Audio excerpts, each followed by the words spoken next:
In a small town tucked away in Maine's northeast, life flowed as smoothly as an autumn lake. Everyone knew each other from childhood, and mornings began with the warm scent of fresh-baked bread from the corner bakery, the church bell ringing steady as the town's heartbeat. Kids scampered to the school bus, adults headed to work, and elders gathered at the local diner, swapping stories about the weather or the upcoming hunting season. It seemed nothing could disturb that quiet rhythm, but sometimes the most peaceful places hide the strangest secrets. A few folks started noticing odd things: faint sounds in the night, footsteps crunching outside after midnight. Neighborhood dogs barked endlessly for no clear reason. Streetlights flickered unevenly, then glowed steady as if nothing had happened. People chalked it up to the weather, a stray animal, or just their imagination. But a subtle unease began creeping into daily life. A young mother down the street said her daughter woke up crying, claiming someone stood outside her window staring in. An elderly couple swore they heard their names whispered before dawn. Everyone had reasons to dismiss what they saw. It's easier to believe in calm than to admit something's off. Little by little, these strange moments piled up, like pieces of a puzzle no one dared to assemble. Within weeks, the town's mood shifted. No one called it small stuff or just imagination anymore. A night shift security guard at the local warehouse reported seeing a barefoot child standing in the road at 3 a.m., silently staring at him. When he approached, the child vanished.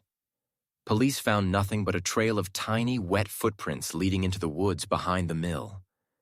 An old woman living alone noticed her porch swing moving every morning, as if someone had sat there all night. She set up her phone to record. At 2:33 a.m., the swing began to sway, gently at first, then violently, though the air was still. Kids at school started drawing strange pictures. An elementary teacher, collecting her class's artwork, found 3 students had drawn the same scene. A faceless figure in the woods, with unnaturally long arms, always pointing toward a wooden cabin. The chilling part? None of the kids had discussed their drawings. The teacher locked them in her desk and never mentioned them again. A plumber named Rick shared a story from an old house's basement. His flashlight cut out, and in the darkness, he heard breathing, not his own, right behind him. When the light flickered back on, no one was there. He swore it wasn't his mind playing tricks. After that, Rick refused any job involving basements. The town's smiles faded. Everyone felt watched when they turned their backs. The old peace now felt like a fragile shell, hiding something drawing closer. One Friday evening, the local radio station aired a chilling broadcast. The usually cheerful DJ's voice trembled, on the verge of tears. He reported that the entire Watson family had vanished from their home, leaving a hot dinner on the table and the TV blaring static. No signs of a break-in. Police found only a long streak of mud trailing from the living room to the backyard, disappearing into the forest. The next morning, a woman burst into the grocery store, screaming that someone was posing as her husband, looking and sounding exactly like him, but unable to name their daughter's stuffed animal. "It's not him," she cried before fleeing. No one could stop her. At the school, hallway cameras caught a 5th grader standing motionless for 3 hours, eyes wide open. When a teacher touched his shoulder, he said only, "It's already inside," then collapsed. He woke with no memory of it. That night, the town's power flickered. In the strobing light, people saw figures on rooftops, still just watching. Police found nothing, but after that, few dared to be alone in the dark. The town's population dwindled. Some left, others vanished without a trace. Those who stayed began taping over mirrors, avoiding them after 3 a.m. Rumors spread that in reflections, people saw themselves, but their eyes never blinked. On social media, Town Not Right trended. Curious outsiders visited, but few returned. The townsfolk began to realize these weren't just odd events. This was an invasion. Deep beneath the earth, a forgotten complex loomed like a massive shadow. Sounds were swallowed by heavy silence. Once bustling corridors echoed with lone footsteps, each one laced with dread. Security doors stood locked, but what lay behind them no one dared to guess. No signals, no communication. Something beyond understanding seemed to control it all. Some spoke of shared dreams, visions of enormous beings of light and indescribable shapes watching from another world. These dreams weren't just dreams anymore. People stopped sleeping, suffered nosebleeds, even spoke unknown languages in their sleep. They were losing control of themselves. A former surveillance tech reviewed hours of security footage and found something horrifying. Non-human entities roaming the complex. No names, no medical records, no fingerprints. They appeared, then vanished, as if studying humans like we study bacteria under a microscope. The footage was quietly erased before others could see it. But a copy was secretly saved off-site. The person who kept it disappeared weeks later, leaving an empty room and a crude drawing in dried blood, a spiral door opening into nothingness. Official communications shifted to deep encryption. Survivors were split into psychological, medical, and emergency teams. They stopped calling it a base. In internal reports, it was simply the intersection. Some psychologists believed they were encountering an alien intelligence, not communicating, but merging thoughts, implanting ideas, seizing senses. They tried isolation, treatments, even deep hypnosis. But the more they tried, the more people vanished without a trace. Some set themselves on fire.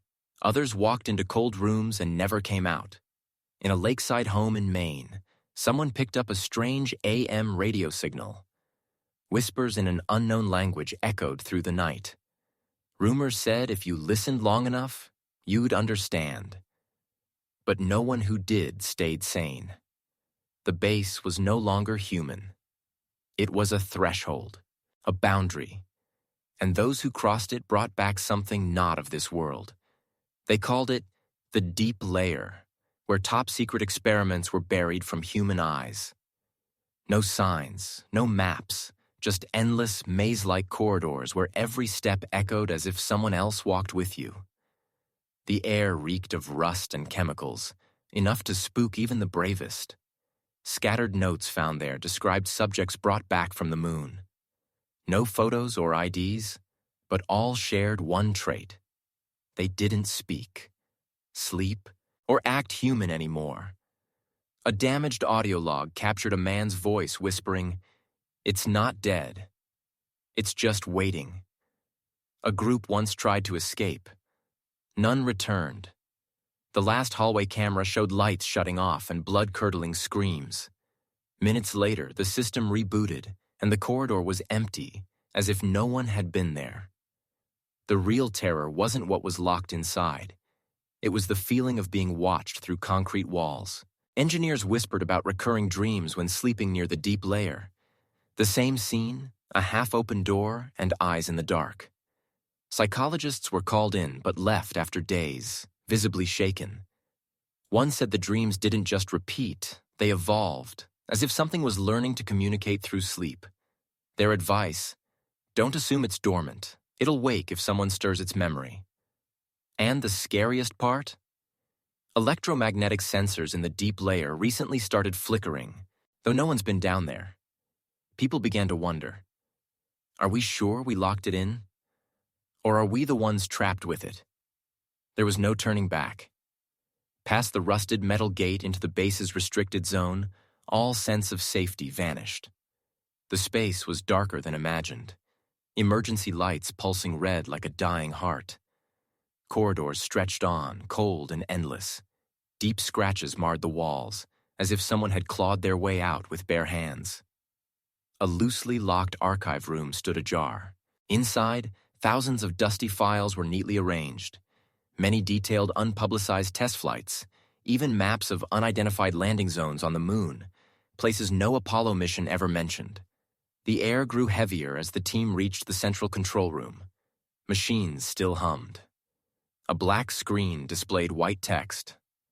All protocols activated. Entity stable. No one spoke. Each grappled with the same question. What is the entity? Beyond thick bulletproof glass was a containment chamber. Inside, a humanoid figure, but not quite human.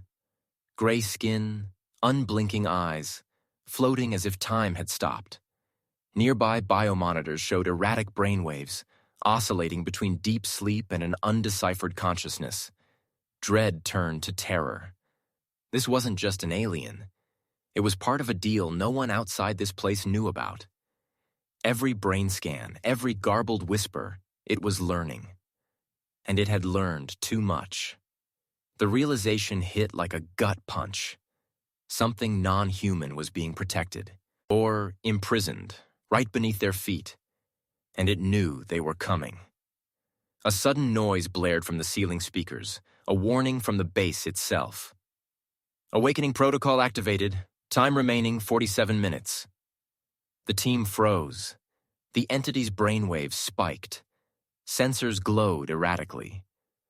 No one understood the signals, but they all felt it. It's waking up. A recording from an adjacent control booth played, a trembling elderly man's voice. We've lost control. We listened. We learned. But so did it. It's not from space. It's from inside the human mind, from our endless need to explore. We shouldn't have touched it. As the countdown ticked, the central screen flickered to a live feed from the containment chamber. The entity stared directly into the camera.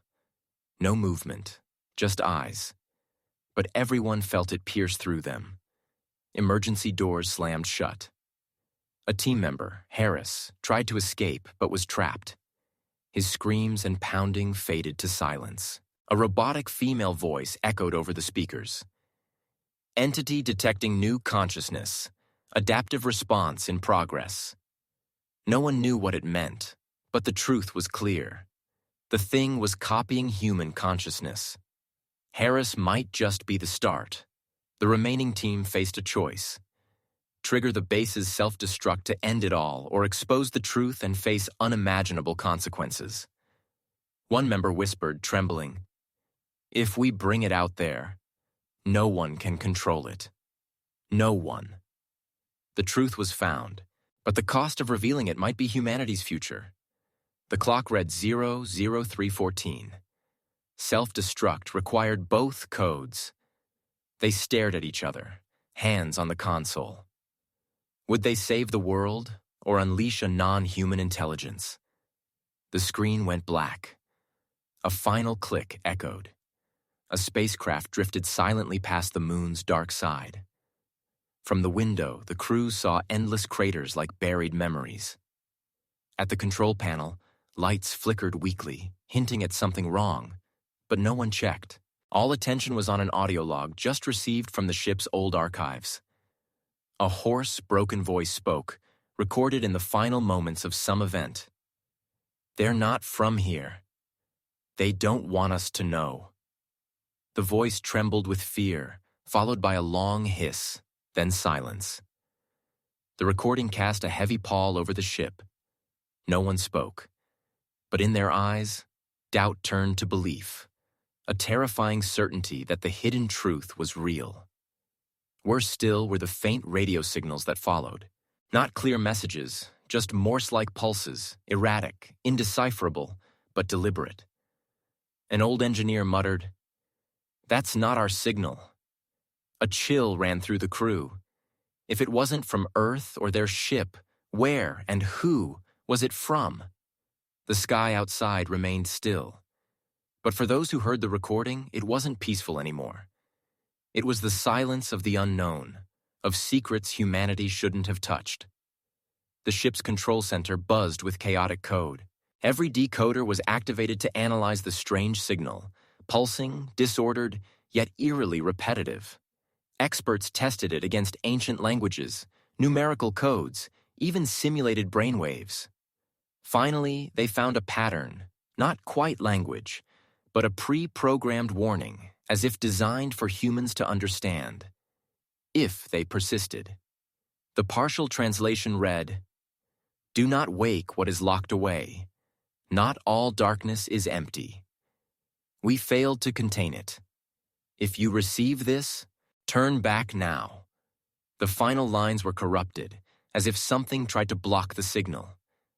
A young NASA veteran whispered, "This isn't a distress call, it's a warning. From those who didn't make it back."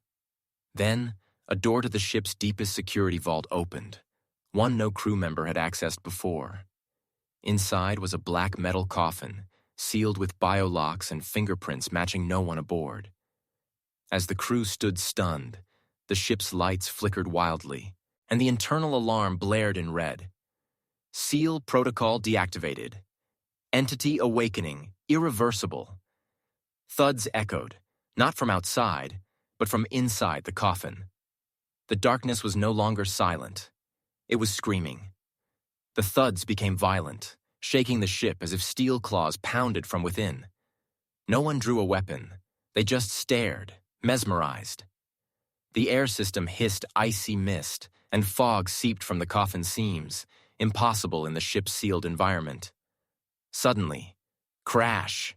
The coffin lid flew off, smashing into the steel wall. Inside, no body, just a swirling mass of living shadow, pulsing, conscious.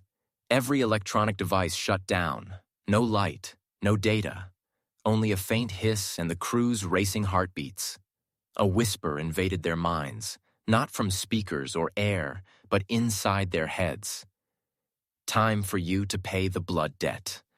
We've slept too long. You broke the seal."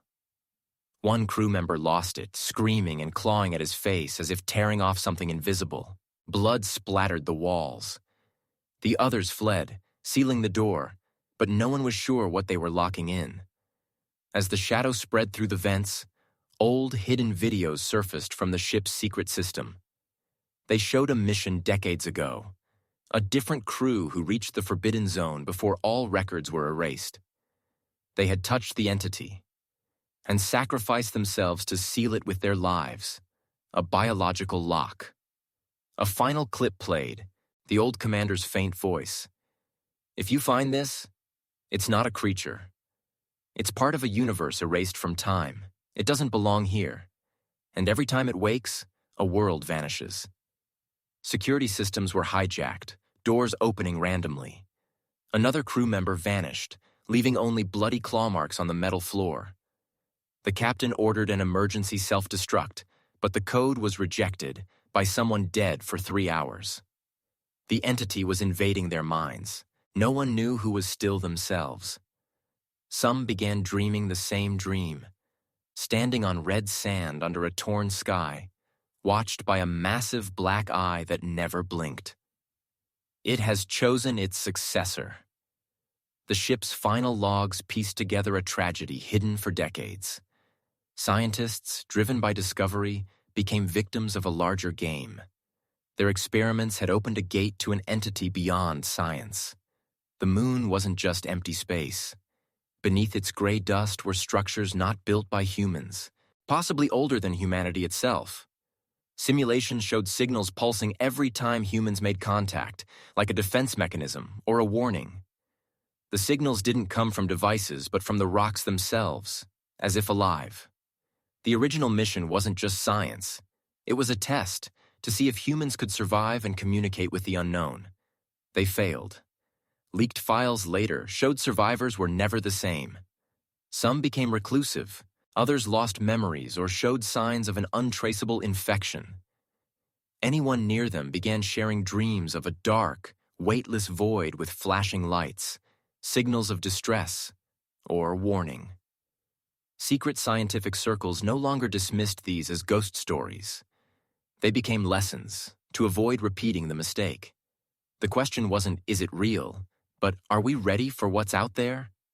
In 2025, nearly 50 years after Apollo Shadow, a private Icelandic space project detected a signal on 112.4 megahertz, matching the final transmission from Apollo Shadow before it went dark.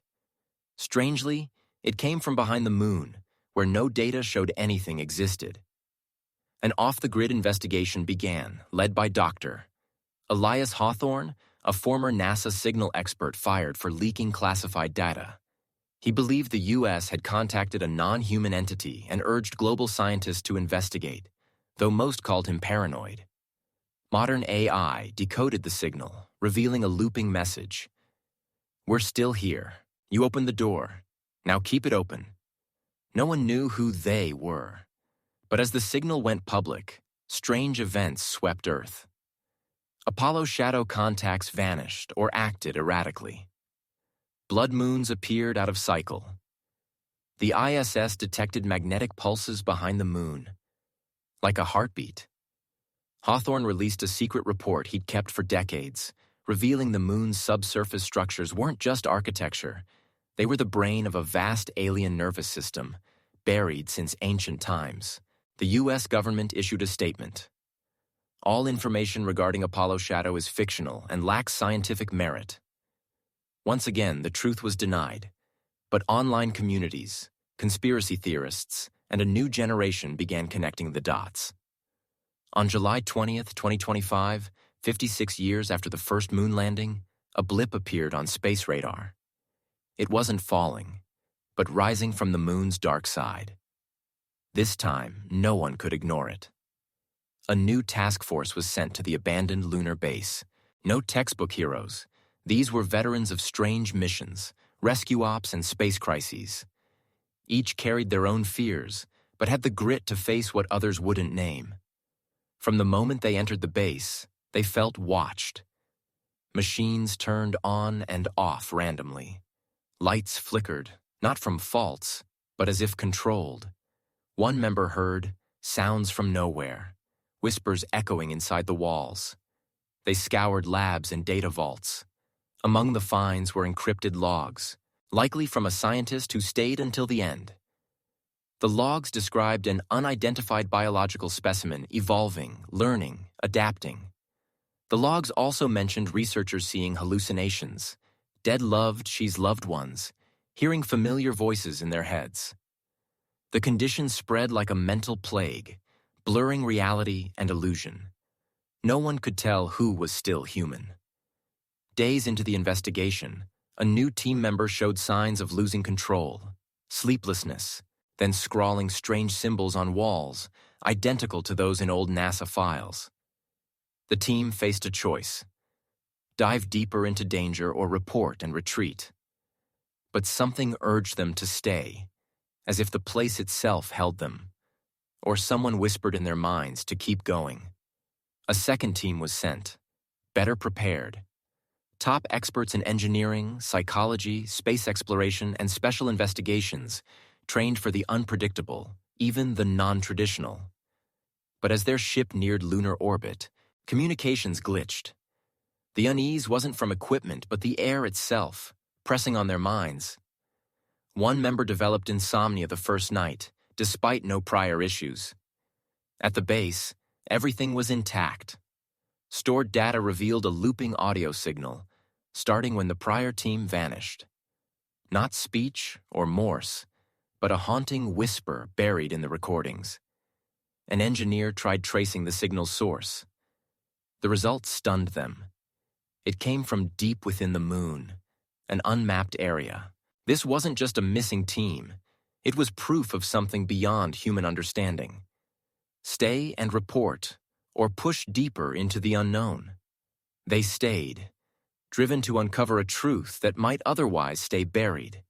Digging beneath the sealed base, they found a metal chamber 300 meters down, unlisted in any NASA or ESA designs. The door had no hinges or clear mechanism, just smooth, freezing metal that broke thermometers. When a member approached, her biometric bracelet glowed.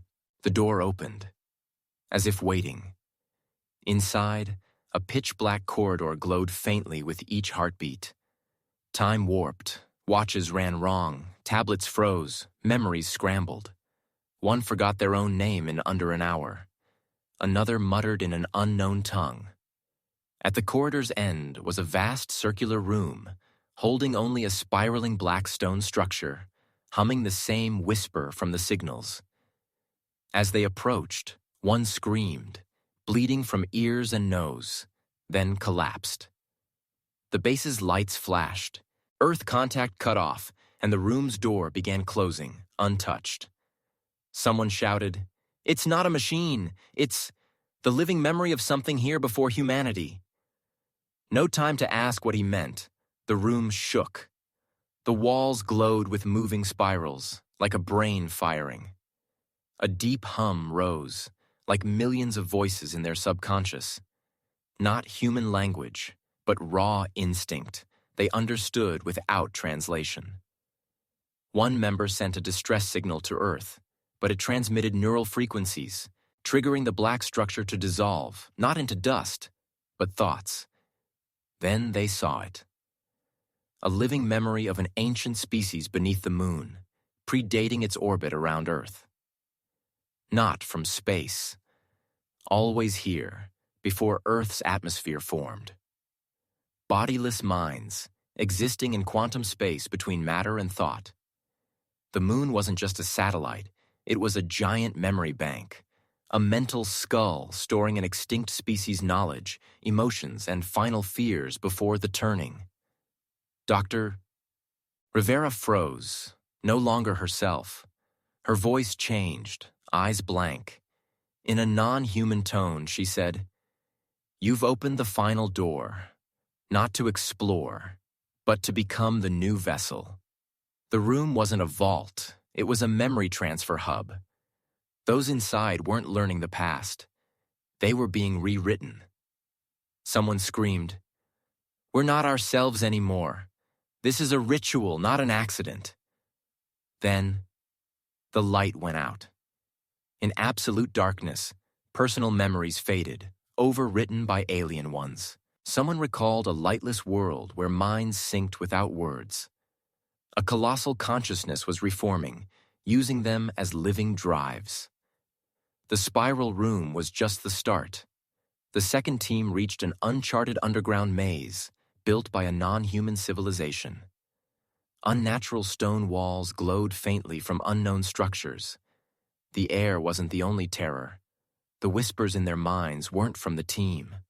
Foreign images flashed, as if something was transmitting or manipulating.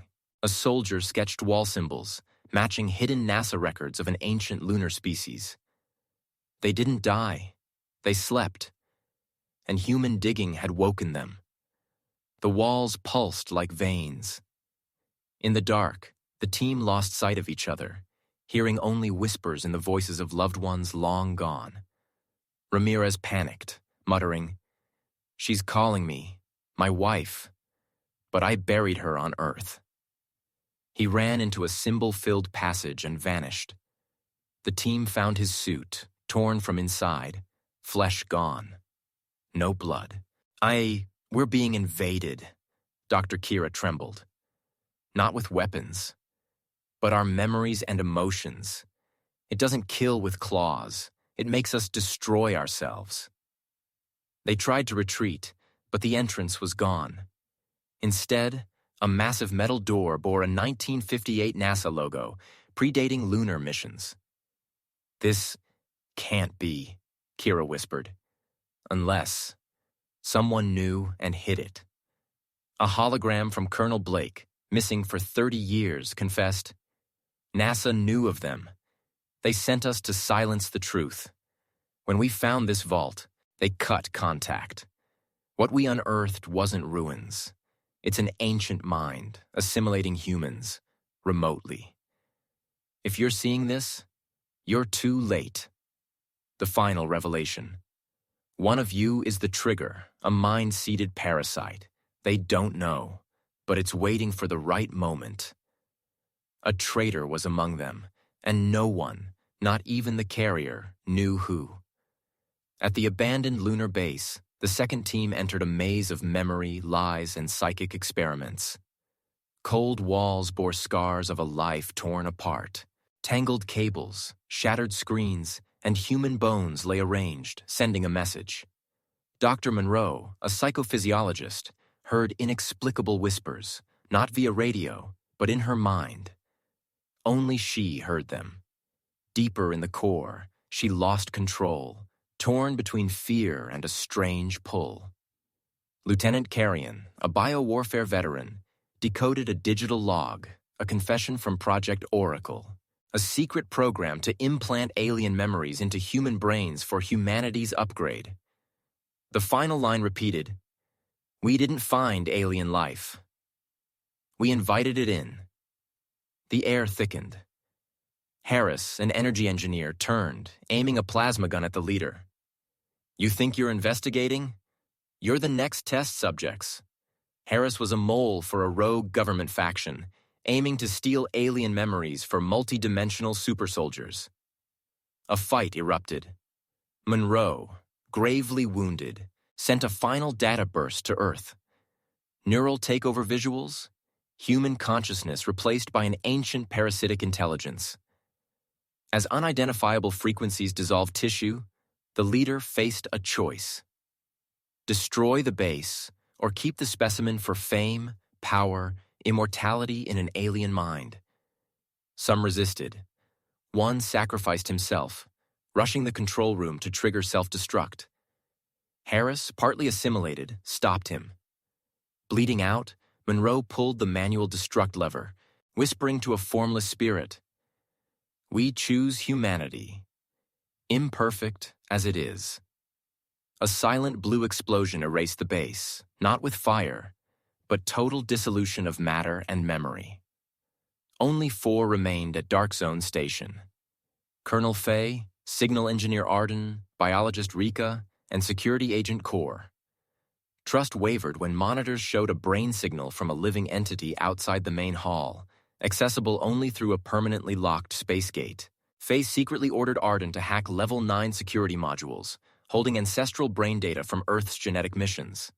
They found Core's name, from 50 years ago. Arden turned. Core held a weapon, speaking an inhuman tongue. He activated the station's defenses, locking modules, splitting the group. Rika analyzed Core's shed skin, concluding he was a hybrid human and alien, a mind parasite preying on the weak or traumatized. Fay, trapped in the command bay, saw lights pulse like breathing. Her dead daughter's voice called her, probing her mind. Arden reached the power core, ready to detonate himself. Fay begged him to save the data, proof of alien infection.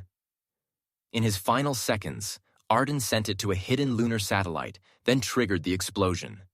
The last image. Core standing in flames, smiling without human emotion. 6 months later, in a secret Maine lab, a researcher opened the station's data. The first image was Colonel Fay's daughter, eyes black as cosmic voids. The screen went dark. Behind the researcher, a voice whispered, "Are you ready to know the truth?" At Arcturus 2 station, during final biomaterial analysis from the lunar vault, all internal cameras cut out. Security entered internal control mode, no external attack. Someone inside. Dr. Monroe vanished from the lab. The specimen room's door was broken from within. Beside a tar-like blood pool was a handprint, long, with deformed joints. The truth emerged. Monroe wasn't just a scientist. She'd joined a rogue military bioprogram to reactivate an ancient life form, not for discovery, but weaponization. Lunar gene samples weren't just ancient, they reacted to human consciousness. Not alien life, but designed to hijack nervous systems. Monroe had let the specimen invade her body. Arcturus 2 was no longer a research site, but a living lab for an unknown entity using Monroe as its host. The worst pain wasn't the entity. It was the leader's love for Monroe, now humanity's greatest threat. The station glowed faintly red. No chaos, just electric hums, distant metal clanks, and a looping whisper over the intercom. "You are not alone. You were never alone." The leader, now alone, staggered through smoke-filled halls, suit torn, face bloodied, breath ragged. In his hand was a black box, the drive holding all genetic logs, images, diaries, and Monroe's final audio before her full transformation. If it fell to the wrong hands, the disaster wouldn't end. The escape hatch opened to the only working pod. Outside, the void awaited, with an automated ship scanning the drop zone. He hesitated. The destroyed AI assistant spoke. "Welcome back, Doctor." Monroe. He spun around. Lights flared. A figure, or something human-like, stood there. Monroe's eyes, not her smile. The station's final screen flashed strange code. ABRIMHSNYMUVA. Final scene. A distant view. Arcturus II drifting into the moon's shadow. Earth lost contact. Cut. Black screen. Only a faint whisper. We opened the door. Who closed it? I'm a 28-year-old guy who always thought I had my head on straight. But everything changed the day I moved into that apartment. I found it on Craigslist, a small, basic place, suspiciously cheap for being right in the heart of Portland, Maine. I'd just split with my girlfriend after 3 years together and needed a fresh start. The landlord was a guy in his 30s called R, a quiet type with a raspy voice, like he'd been chain-smoking for decades. When I went to check out the place, he didn't say much, just stared at me, sizing me up. I should have paid attention to those eyes, unblinking, lingering just a beat too long to feel normal. The apartment was on the second floor of an old brick building, with a long, dim hallway where the lights flickered like something out of a horror flick. Along the walls, there were scratches, gouges that looked like claw marks. I figured kids in the building must have done it. I was wrong. It was a drizzly afternoon, typical Maine weather, when I moved in. Something felt off from the start. When I walked in, there was R, sitting stock still in the living room. No lights on, no TV, just staring at the door, motionless, like a mannequin. As I passed by, he didn't turn, didn't nod, didn't say a word. It was like walking past a wax figure. That first night, I heard scratching on the walls. I thought it was mice. Old buildings in Portland always have critters, right? But the sound was too deliberate, too slow, like someone dragging their fingernails across the plaster, one agonizing scrape at a time. It started somewhere near the living room and crept closer to my bedroom, stopping right behind the wall at the head of my bed. I flicked on the light. Silence. I checked the wall. Nothing. But a cold shiver ran down my spine, like something had been standing there listening to my every breath. The next morning, I found a handwritten note on the kitchen counter. Don't open the storage closet under the stairs. Don't stand in front of the mirror too long after midnight. No greeting, no signature. The note was written in red ink, neat and deliberate, like something you'd hear about on a true crime podcast. I thought it was a prank, but it gave me the creeps. I laughed it off anyway. One night, I tried the closet. It was locked. The padlock was rusted, but solid. As I turned to walk away, I heard breathing, faint, but right by my ear. I froze. I told myself it was the wind. But wind doesn't feel warm and damp. That night, I dreamed of something crawling out of the closet.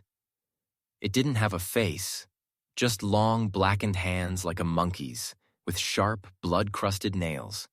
I woke up at 3:17 a.m., the room pitch black, even though I'd left the light on.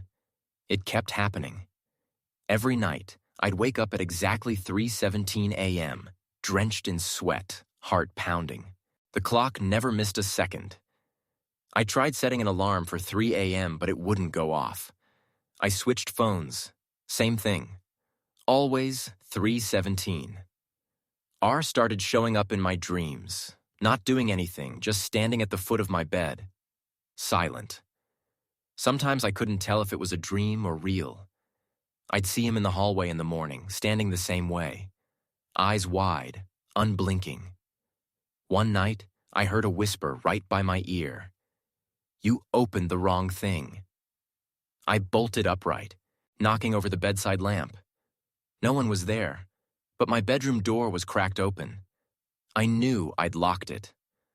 On the floor, there were wet footprints, not mine.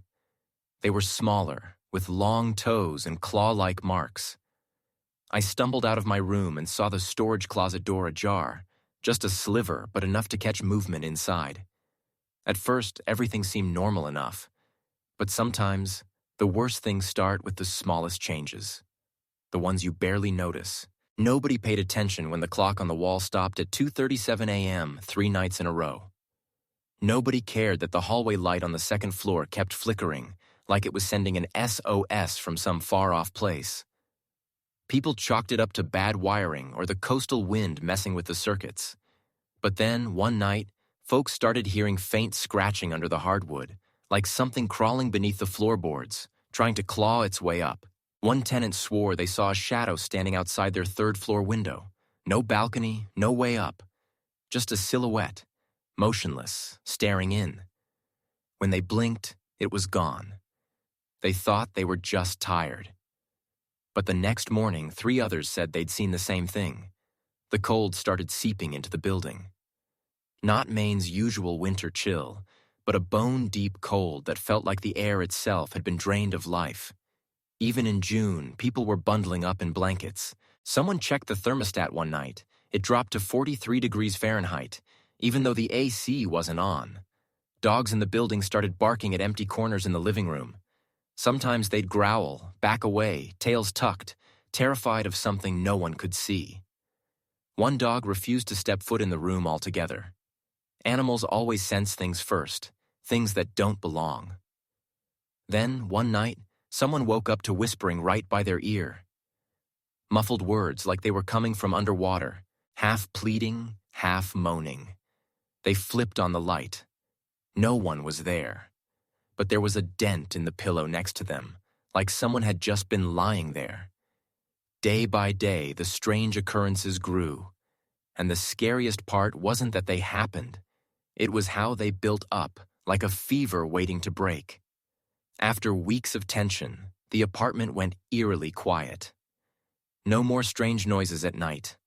Ours seemed normal. Polite even, if a bit distant. It was almost a relief. I started cooking again, listening to music in the shower, even laughing on calls with my family back in Bangor. But deep down, something kept me on edge. It was like walking through a Maine forest and realizing the birds had stopped singing. Not because it's safe, but because a predator's closer than you think. Ours habits started to feel odd. Too precise. Too quiet. Too careful.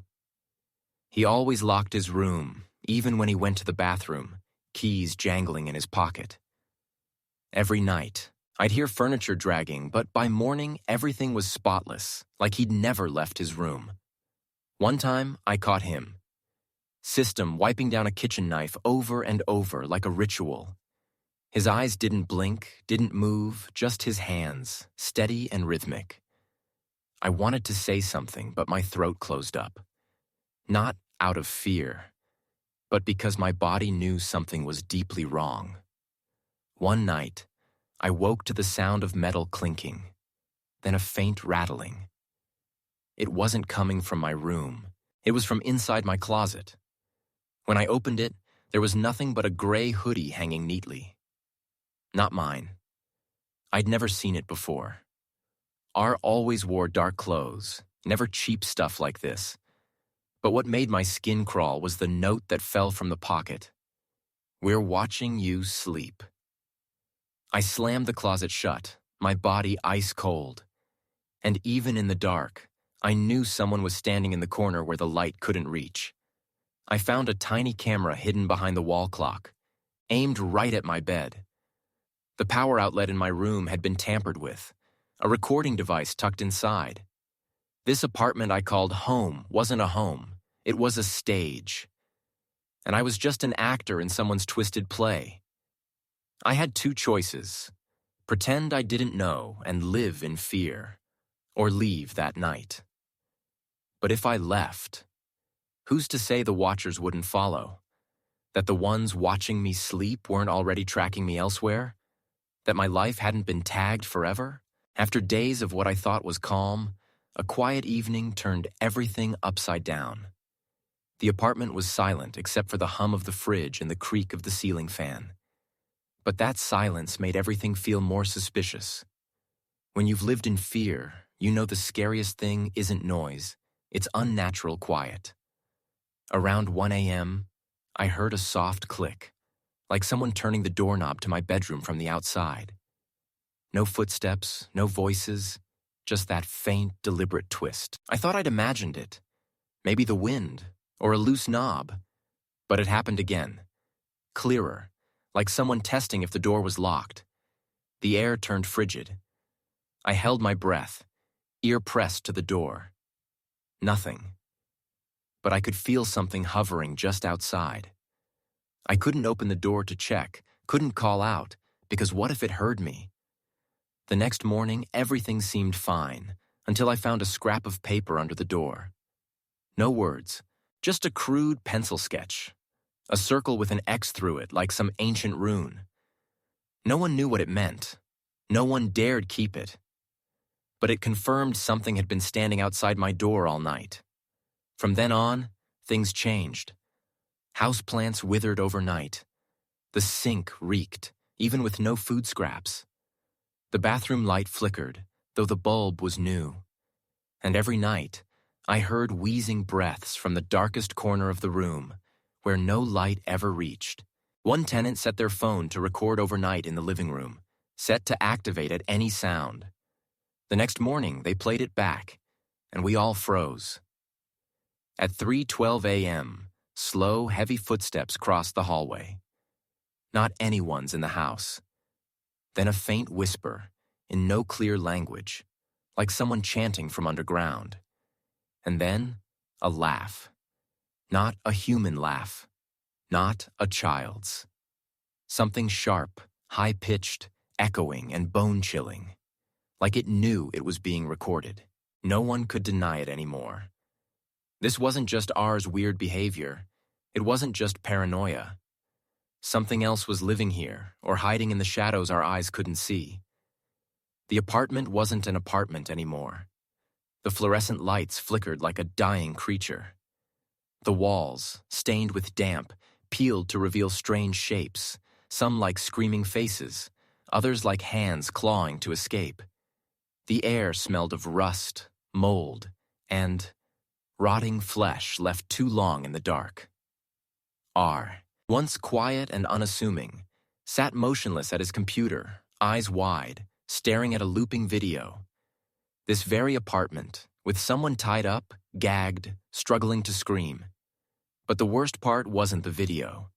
It was the wet, gurgling laugh behind me, like someone chuckling with a throat full of blood. I spun around, heart hammering. On the ceiling, a figure crawled upside down, limbs twisting like a spider's. Its eyes were blank, white voids, staring through my soul. I screamed. No one heard. In a panic, I ran for the door, only to find it gone. The wall was smooth, cold as a morgue slab. No escape. The whispers closed in. You're here now. Here. Forever. The mirror in the corner reflected the room behind me, and in it, I saw myself sitting motionless, eyes white, grinning ear to ear. So, who was looking in the mirror? And who was I? I don't remember falling asleep, but I woke in terror. The clock read 3:33 a.m. What I later learned was the witching hour. I was soaked in sweat, throat raw like I'd been screaming silently in a nightmare. But what chilled me wasn't the dream. It was the fresh needle mark on my left arm. I hadn't injected anything. No illness, no doctor visits, no one in the apartment. Yet the mark was new, with a small, circular bruise, like the needle had been inserted slowly, deliberately. I stumbled to the mirror. My pupils were unnaturally dilated. At the back of my neck, I found a small bandage, the kind used for minor surgery. Trembling, I peeled it off. A tiny, precise stitch, sewn with flesh-colored thread, sat under swollen skin. My heart stopped. Who had touched me while I slept? I tried to recall the night before. I'd locked the door. I'd bolted it. But when I checked, the bolt was undone. And under the door, someone had slipped a note, typed on an old typewriter. Don't ask questions you won't survive the answers to. I was reeling, but I checked my computer. The camera files I'd saved from the night before were gone, not deleted, not moved, just never there. But I knew I'd watched them, downloaded them. Worse, every security camera I'd hidden was gone, removed without a trace. I stormed to confront R, but his room was empty. His bed was made, unnaturally pristine, like he'd never lived there. No clothes, no shoes, no toothbrush. Nothing. Except one thing. A Polaroid taped to the wall. It was me, sleeping, exhaustion etched on my face. Behind me stood R, smirking, holding a syringe. The angle showed it was taken. From the ceiling. My heart pounded. How had he taken this? Why no sound? And most importantly, who was he? I called the landlord, an elderly woman downstairs. She didn't even remember anyone named R. "You've always lived alone," she said, her voice sincere, eyes distant. "You moved in 3 months ago. No roommate." I nearly fainted. If I'd been alone this whole time, who had I been talking to every night? Who ate with me? Who put a cold hand on my shoulder when I was stressed? The more I thought, the more I felt like I was slipping into another dimension, one where memories were implanted, time was warped, and reality was twisted by something unseen. I checked my phone. No number for R. No texts. No emails. The lease had only my name. When I called the police, they came. But when I told them everything, they just looked at me with pity. "Maybe you're under too much stress," they said. "Have you considered a therapist?" I laughed, a bitter, broken sound. No one believed me. No one saw anything. No one remembered him. And worst of all, I wasn't sure I remembered him right anymore either. But iteration system. But that night, before I decided to leave, I heard knocking from the bathroom. 3 slow, deliberate taps, like someone waiting for me to open the door. I didn't. But my phone, left on the table, started recording on its own. When I played back the clip, I froze. A face stared into the lens, standing behind me for over 40 seconds. With eyes. Not human. That night, when I thought the nightmare was over, a sound tore through the silence. Not footsteps, not breathing, but a steady tapping on the wall. Slow, rhythmic, like someone counting down to my breaking point. I shot up, flashlight shaking in my hand. The wall was smooth, no cracks, no pipes, no one behind it. I pressed my ear to it and nearly fell back when a voice whispered right against my eardrum, "This isn't your room." The violation made me tremble. I ran to R's room, but it was empty. The window was open, curtains flapping like someone had just jumped out. I rushed back to my room, but as I turned to close the door, I saw his face in the small window pane. Pale, hollow-eyed, mouth twisted in a smirk. He wasn't just a memory. He was here. I screamed, barricading the door with a table. In a panic, I checked the hallway security camera I'd set up the week before. In the grainy infrared light, there he was, R, in the same filthy clothes from the day he disappeared, pacing the hallway like a caged animal. Every so often he'd stop, stare into the camera, and wave. I yelled and threw the phone. But the worst was yet to come. As it hit the floor, the camera kept recording.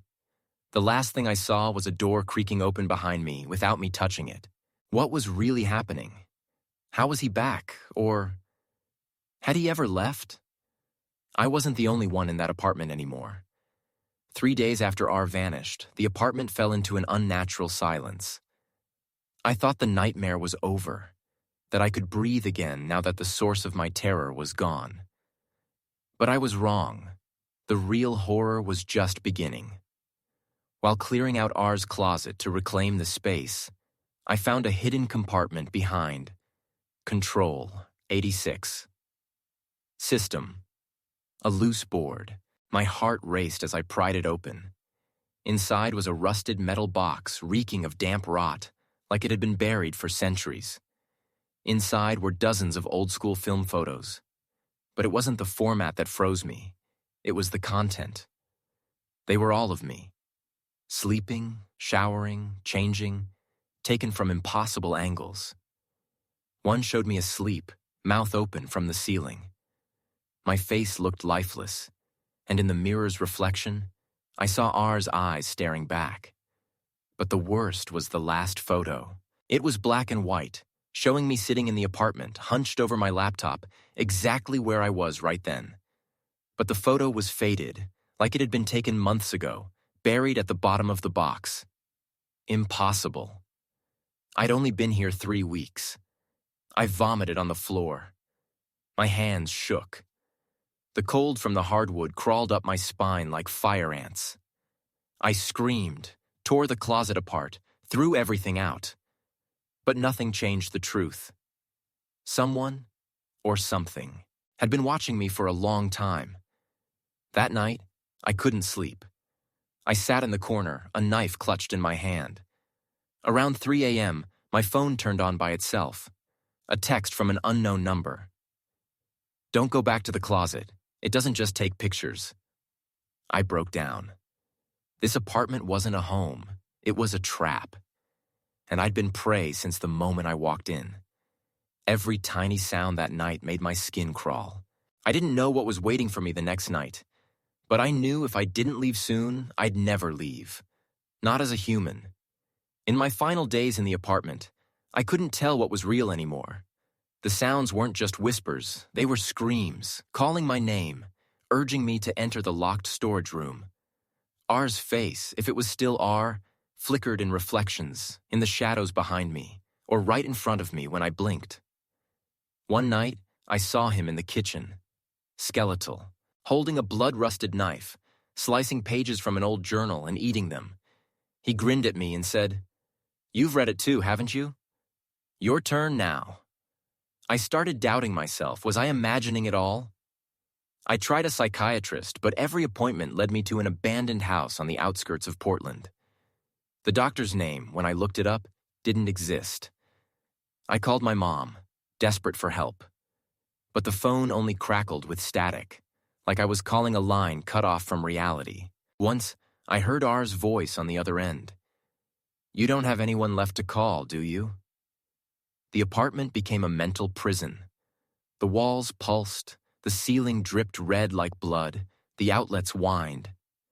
I got shocked just trying to unplug my phone. Every tool to connect with the outside world, phone, laptop, flashlight died, drained by some unseen force. I decided to leave. I abandoned everything, clothes, ID, money. But at the door, R was there, holding keys I didn't know he had. "You can't leave," he said. "Not when it's still inside you." I didn't understand, but I felt it. Something growing in my mind, like a parasite, feeding on my sanity, replacing it with doubt, fear, and obsession. I screamed, lunged at him, but my hands passed through him like smoke.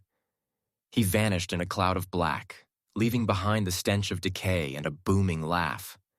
When I came to, I was in the locked storage room I'd never entered.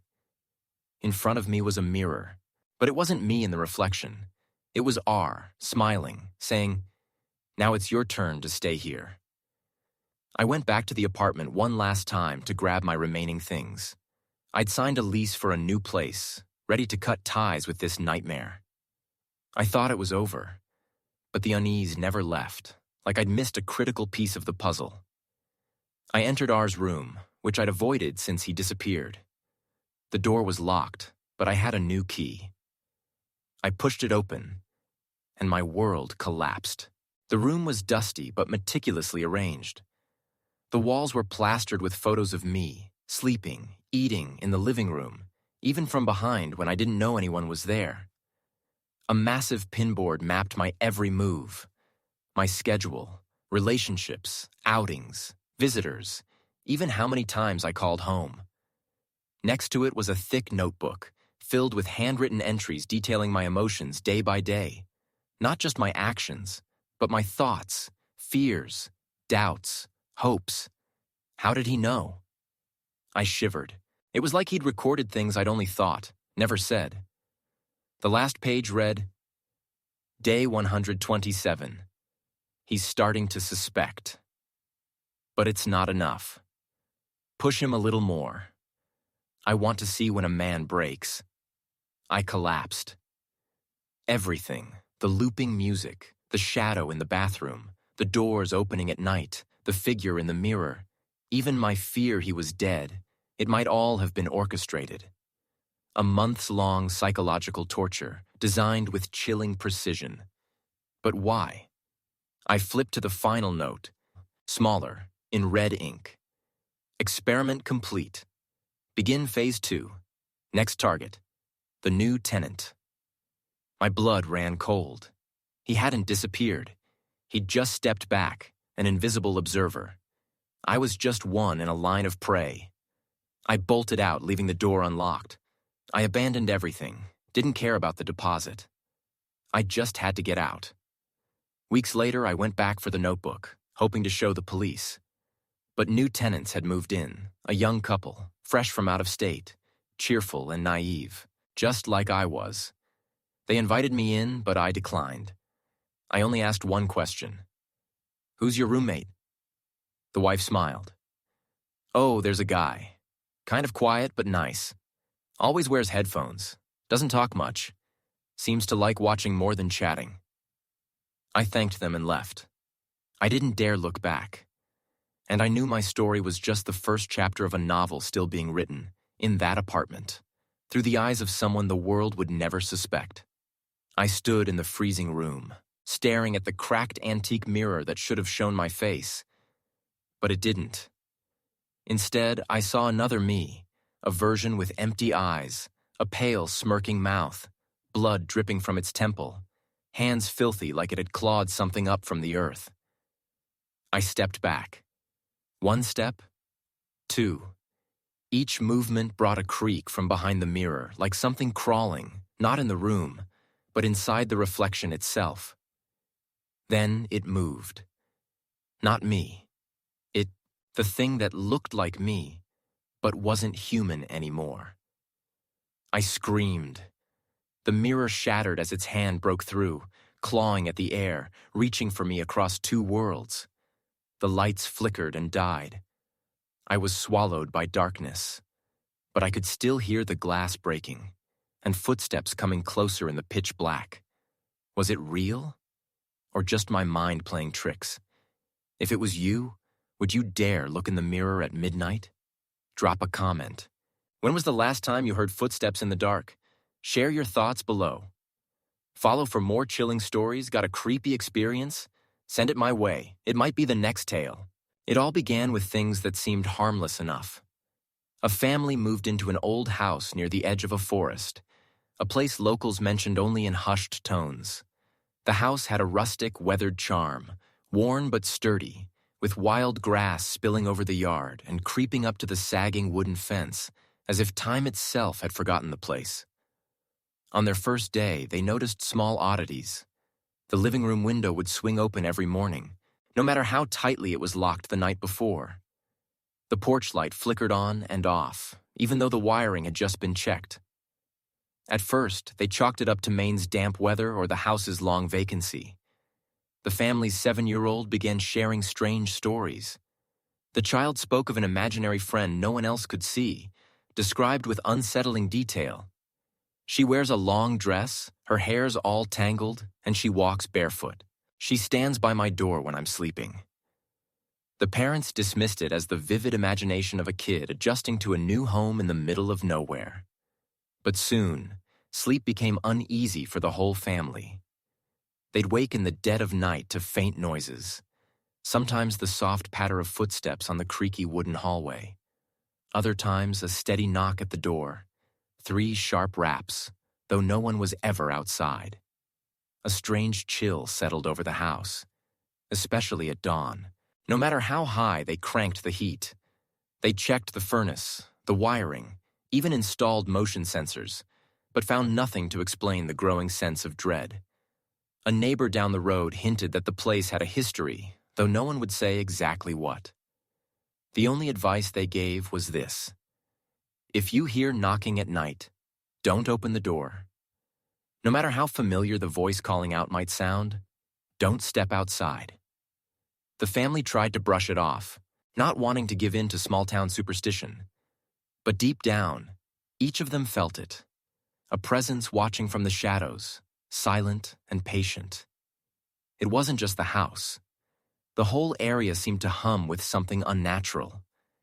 Locals whispered about flickering hallway lights that dimmed for no reason, a faint smell of smoke lingering in the air each night despite no fires, and footsteps circling homes at 3 a.m., what some old-timers called the witching hour. People talked in hushed voices but clammed up quickly, afraid of sounding crazy or stirring something up. The unease grew. Folks living nearby started losing sleep. Some reported sleep paralysis, haunted by the same dream. A freezing room, faint sobbing from a corner, and a dark figure standing just behind them, never turning around. Some sought out the local pastor. Others hung crosses above their doors. But nothing shook the feeling that something was wrong. Kids started talking to themselves. Dogs barked into the darkness at nothing. Adults began leaving for work late and coming home early, avoiding the area after dusk. Then came a stormy night that changed everything. A young man, hired to clean out vacant homes in the area, was found unconscious on the doorstep of one. His eyes were wide open, frozen in terror, as if he'd seen something so horrifying he couldn't scream. No injuries, no signs of assault, but he never spoke again. The story spread like wildfire. No one could say exactly what happened, but everyone knew something was deeply wrong. Fear wasn't just a feeling anymore. It had stepped into reality, right in the heart of a quiet Maine community. After that night, the neighborhood went on high alert. People asked more questions but gave fewer answers. No one spoke loudly, as if mentioning the strange events invited trouble. Whenever someone admitted to seeing something, they'd often meet with misfortune days later. An elderly woman who lived nearby, known for her gossip, suddenly went silent. Neighbors noticed her burning incense around the clock, hanging strange octagonal mirrors on her walls, and sealing her windows with red paper. A week later, screams echoed from her house just before dawn. When responders broke in, the door was locked from the inside. The room was ice cold despite no air conditioning, and the woman lay on the floor, pointing at the ceiling, where black handprints smeared the surface, with no way anyone could have reached up there. Then the kids started acting strange. 3 children who'd been playing near the abandoned house came back saying a ragged man invited them to play hide and seek. Adults thought they were making it up until a neighbor's security camera caught the kids standing frozen in the yard, staring into a dark corner where no one else saw anything. One whispered, "He's standing there, right next to the guard. But the guard doesn't see him." After that, people began leaving. Some sold their homes at a loss. Others just left for rent signs and vanished. The area around the empty houses grew colder, as if cut off from the rest of the town. But the scariest part wasn't what happened. It was what no one dared say. An older man, who'd worked on the construction crew that built the houses years ago, came back to visit. When asked about the land's history, he sighed and pulled out an old photo. A small graveyard, weathered tombstones scattered across it, with a faded red ribbon stretched across the scene. The barely legible words read, "Do not build. Warning. Sealed." He said nothing more, burned the photo, and left without giving his name, muttering only, "We buried it." But it never went away. As the first fall winds swept through the trees, the town felt different. No one said it out loud, but everyone sensed it. The air was heavier. Time seemed to crawl each evening. In the cozy coffee shops along Main Street, conversations trailed off into uneasy glances, as if everyone was avoiding the same unspoken topic. Some claimed to hear faint moans drifting from the woods. At first, they blamed wildlife, maybe a fox or an owl. But the sound became familiar, like a tired sigh repeating at the same hour every night. A group of curious teens ventured into the forest with flashlights, cameras, and a phone live stream. A few steps down the path, their signal faltered. The video cut out with a loud crack, like splintering wood. When they stumbled back, pale and silent, they shut off their phones and went home. One of the group left town for good soon after, leaving no explanation. Older residents started recalling old stories, how the land had once been a burial ground for those who died in harsh winters. Bodies buried in the snow without names or ceremonies. Even after the area was developed, the sense of being forgotten seemed to linger. A child at the local school drew a picture of a massive tree in a field, with faces falling from it like ripe fruit. When the teacher asked, the kid said, "They fall at night. I see them crying." The fear spread quietly. No one wanted to be called paranoid, but the way people glanced at each other when the streetlights flickered said it all. Something old and real was stirring. It started with the dreams. At first, a few people mentioned dreaming of standing alone in the woods. No light, no way out, just the sound of footsteps behind them and the unshakable feeling of being watched from the dark trees. Then the dreams became eerily similar. Across town, adults and kids alike stopped sleeping. Some stayed awake for days, terrified to close their eyes. Others woke screaming, not realizing the sound came from their own throats. A middle-aged woman said her husband stared out the window for 3 hours straight, unblinking. When she shook him, he turned with hollow eyes and said, "They're already in the house. Don't you hear them?" Windows were boarded up with tape, wood, even tinfoil. No one wanted light escaping at night. The streetlights began shutting off at exactly 2:03 a.m. and flickering back on at 2:47, though the power company swore there was no scheduled maintenance. Footsteps echoed on rooftops, slow, deliberate, as if something was pacing, waiting. Some hung wind chimes outside, but at night, they stayed silent, even in a storm.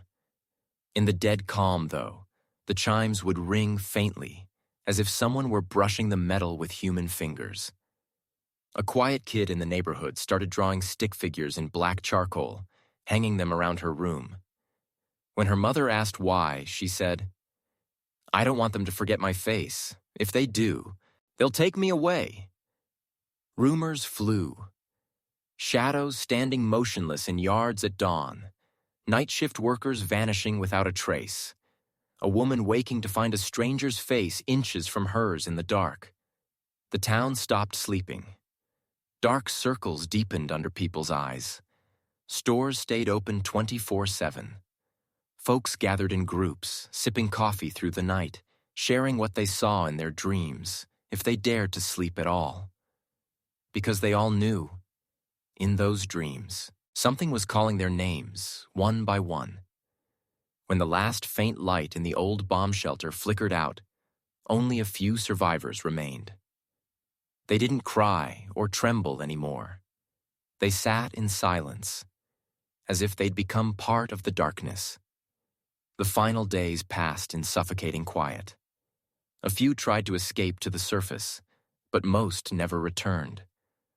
Those left behind waited, unsure if it was hope or despair keeping them there. Decades later, a modern exploration team stumbled across the shelter during a construction project deep in the Maine woods. They had no idea they were about to unearth a secret buried for generations. When the rusted door creaked open, a heavy, stale air poured out, thick with the weight of dead memories. Skeletal remains huddled in corners, walls scratched with claw marks, dates, and desperate pleas for help scrawled in fading ink. But the most terrifying find wasn't the relics of death. It was an old tape recorder in the control room, perfectly preserved, as if waiting to speak. When they played it, no one was prepared for what they heard. A hoarse, halting voice recounted everything. Not a bomb, not a nuclear war, but human fear and paranoia triggering the shelter's self-destruct system. The speaker confessed to being one of the engineers who built the shelter, tasked with monitoring the residents and intervening if needed. But he hadn't intervened. He'd watched it all collapse, believing the people above were wrong and that order required a purge. The tape ended with a dry, chilling laugh, mocking or mad, no one could tell. As investigators sifted through data from an abandoned spacecraft, they found final recordings from its crew. These weren't just cries for help, but disjointed logs of someone losing their grip on reality. The voice grew distorted, sometimes speaking as if to an unseen presence. Entries described crew members losing their sense of direction, spiraling into paranoia, even turning on themselves. The final recordings were fractured screams, a faint lullaby woven into the background, and words in no known language. A linguist called in could only say they weren't human. That was the last thing on the tape before the data dissolved into static, as if erased by an invisible hand. Psychologists, military officials, and scientists were brought in. Some blamed isolation, oxygen depletion, or mass delusion. But the equipment had worked perfectly until the end, ruling out technical failure. A cautious theory emerged. The crew might have encountered another kind of consciousness, neither human nor machine, but something unbound by physical form. The government shut down the project. The secret Apollo craft was moved to a classified military research site. Everyone involved signed NDAs and underwent regular mental health checks. Some began having identical nightmares. A strange moon, glowing eyes in the dark, and a soothing hum that left them sobbing. The lunar base was sealed off. Its surface images were scrubbed from public satellite feeds. An algorithm blurred the area whenever civilian satellites passed over. Then silence. No news reports, no official statements. The truth was buried in classified files stamped DONOTOPEN. But those who knew couldn't forget. The fear lingered, a thin but bottomless crack in their minds. The story only surfaced when a dying witness on their deathbed chose to speak. No names, no accusations, just a recounting of what they'd heard, seen, and lived through in terror. The crew's final recorded words echoed in the story's closing. We were never alone. Whatever's here never left. If you're hearing this, close that door. Don't look deeper. Some voids shouldn't be filled. Some secrets shouldn't be dug up.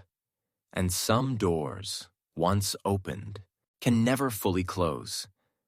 What seemed like cutting-edge technology, a nation's pride, sometimes hides horrors beyond imagination.